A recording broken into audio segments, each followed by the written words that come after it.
we left off in the story yesterday was at the mutiny of the scientific expedition in the Belize rainforest. Those of us that left the rainforest, we went over to a Mayan ruin on the kind of spur of the moment. We hitchhiked a ride in the jungle and got a lift in the back of a pickup truck. Then we headed over to Zunantinich, I believe is possibly how you say it, perhaps. It's a Mayan ruin just on the border of Belize and Guatemala. That's an X. Unantunich. It means stone lady. So we went there, and there was Michael, the guy that was the Hungarian, and the couple who had just graduated from school. We headed over to see this area. It was really pretty fascinating. It was in the jungle, as all of the places are. But a lot of what I really remember was how cool it is that the jungle was taken over the all of the ruins. It was pretty steep. Some parts we could climb up, some of it we couldn't. But this is the one that I like the most, where it shows how high up we got. That's Michael down there. And so some of the pictures that I have from here, more of them are from this, but I want to just start reading some of the things from my journal, because I was down. So I went with these other people for 2 days. 1 day. They took off, and then I decided I would just go see some more of the country while I was there. They did go with, all four of us went across the border and went into a little town there in Guatemala. But as long as I was over there, I thought, okay, I'm going to go. There's a note in my journal at one point that says I was not even going to go across the border for fear of what was going on, because it was not a friendly country in 1990. None of the area was. El Salvador, Nicaragua, Guatemala was better, but the other two countries were in a lot of turmoil. But then I found myself just overcome with the ability to see another country. So I took off, and these are some of my thoughts. After I left the area with my friends, I got on a bus to Guatemala City, and these are some of the observations I had while we were going there. Lots of cigarette ads, but not lots of smokers. Little girls and mothers flood the bus when it stops to sell food and sodas that are poured out of bottles and into a plastic bag with a straw. So that was how you could drink the sodas. They kept the little bottles. Here's another one. Last night, we stopped for a break, and out the window was a line of men pissing. They just went out the bus and pissed right there in the middle of the air.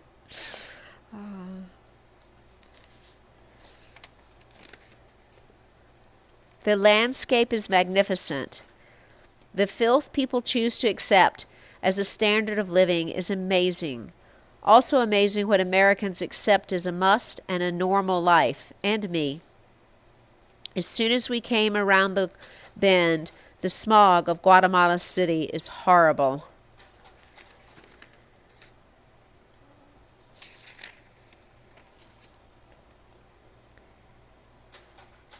Seems to be more dignity in Guatemala than Belize. No shoving or hounding by vendors. They ask, and if you say no, they go on their way. They're polite when we're walking on the sidewalk. We each get out of the way of each other.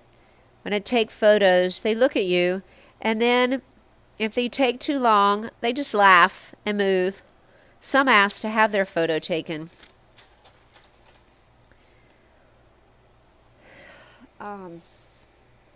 So one of the places that I went after Guatemala City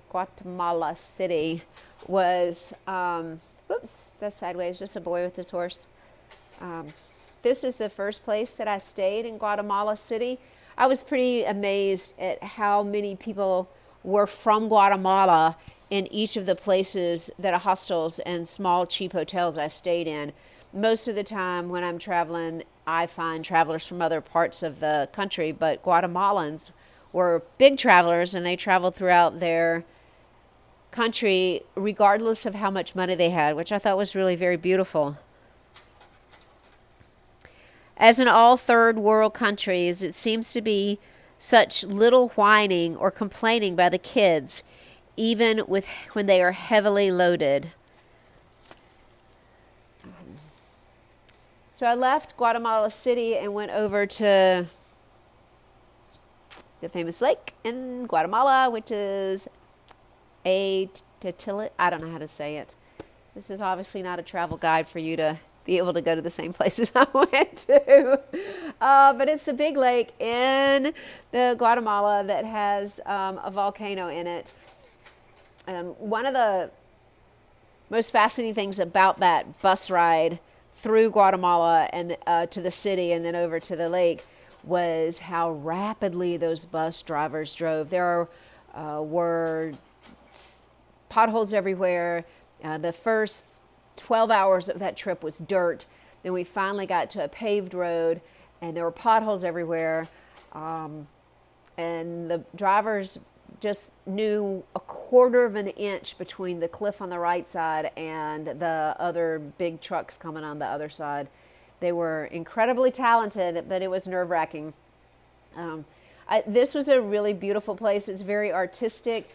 I got to stay in this really nice hostel there for not a lot of money, but this was kind of the last nice place I stayed because it was a very spur-of-the-moment trip. I had just my little, the top of my backpack I had taken off, so I had to buy a jacket when I was there because it got very cold everywhere at night. And I didn't really bring enough money for staying there, but I was doing my best to go on the cheap. It's amazing how much these ladies carry on their heads. It's an incredibly artistic country. A lot of the women, particularly in this area, had on their native outfits more so than the men, and they almost all wear skirts. The cows were tied on a leash to walk on the road with their owner, and pigs were on a leash by their hind legs. Numerous men carry a machete. There's very little coughing, spitting, or runny noses. Cowboy hats. Many men wear hats of some kind. No one wears eyeglasses. There's more of a sense of camaraderie than of competition.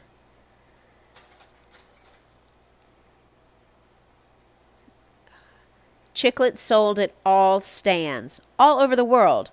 Chicle trees actually grow in Belize. It's a gum tree. There were a lot of security guards everywhere. In Guatemala, the police carried submachine guns. So that's what you walked around the street and saw in the city there. That one's really out of focus. They get married at 15. The 10 to 13-year-olds carry their siblings. There were no dogs or animals on the buses. I don't think Guatemalans yawn. They just nod out. So I left the lake area and went to another small town.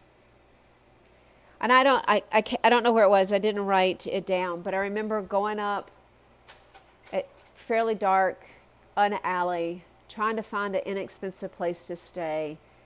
There was a woman that came out, and she and I did not understand the same language at all. She didn't understand the numbers that I was writing down. And I finally got her to understand I needed a room. I needed a bathroom because my stomach wasn't feeling good. And she charged me an extra 4Q, which was the equivalent. That's how their money system there. And as a reference, it was only 0.2 for a bus. But she charged me 4 more for an indoor el baño. And it doesn't have water connected. It has a bucket of water with a pail. and I had to pour it into the hole. It was really smelly. It was really very depressed. I had been to other countries, but I don't know that I had felt quite as poor as the poor people that I was with when I was there. But in Guatemala, it really impacted me, how little money I had and how alone I was and how often I felt unsafe and spotlighted because of my age, my gender, and my race. But, you know, there's always the trees that bring me back. You got to always take pictures of trees and animals around different places. So I went to this one other little town. They had a market in the middle of the square. There was an elderly woman there selling some kind of really good looking food. And I fell for her beautiful smile. So I ordered some food from her. I went, fortunately, had already checked into a hostel. And that night, whatever I ate, I believe she had used rancid oil. And my body retaliated and purged itself as best it could for 2 straight days. I was in the hostel. The bathroom, the shared bathroom, was 50, well, at least 100 feet down. And so I had to really pay attention to when I was going to be extremely sick and go down and hope nobody was in the bathroom. And on the morning of the 3rd day, I hadn't changed clothes. I was freezing, and I had one $100 bill. There was a man that was in the room with me, and I asked him if he could please go get me some soda crackers because I hadn't eaten anything in about 3 days. And I gave him a $100 bill, which was an enormous amount of money in Guatemala. I don't remember where this young guy was from. He was not from the country. I believe he was from somewhere in Europe. Asking me if he could get me some soda crackers, which was probably going to cost $1. And that man came back about 4 or 5 hours later because he was out on his trip to see the city, the little town, and brought me back a box of soda crackers that had 4 sleeves in it. And he brought me all my change, which was just really a wonderful gift to me that he had been so honest. In the next few days, I ate 1 sleeve of soda crackers for the next 4 days, which is all I felt comfortable eating. And then I guess there's one other story that was from beforehand when I was in the city that was pretty upsetting to me. One thing that was amazing was they bring gas bottles, their grill, the water, the pot, their table, their corn. They bring all of it to the street corner every day to boil it and serve it hot and fresh, which was just unbelievable to me. But I was, again, somewhere in one of the cities and couldn't stay in the place that I had checked into anymore and was waiting for some bus to get somewhere else. So I was sitting on the sidewalk, feeling kind of sorry for myself because I didn't have any money and I didn't have a way to make anything happen. And this man stops his car. He opens the passenger door and pees. Then he gets in the car and goes on. Another time, a man stopped his car. His 2 little kids got out. They took a shit on the sidewalk and on the street. The mother found some blowing around newspapers, and she used them to wipe their ass. They all got back in the car, and off they went. This happened 5 feet from me.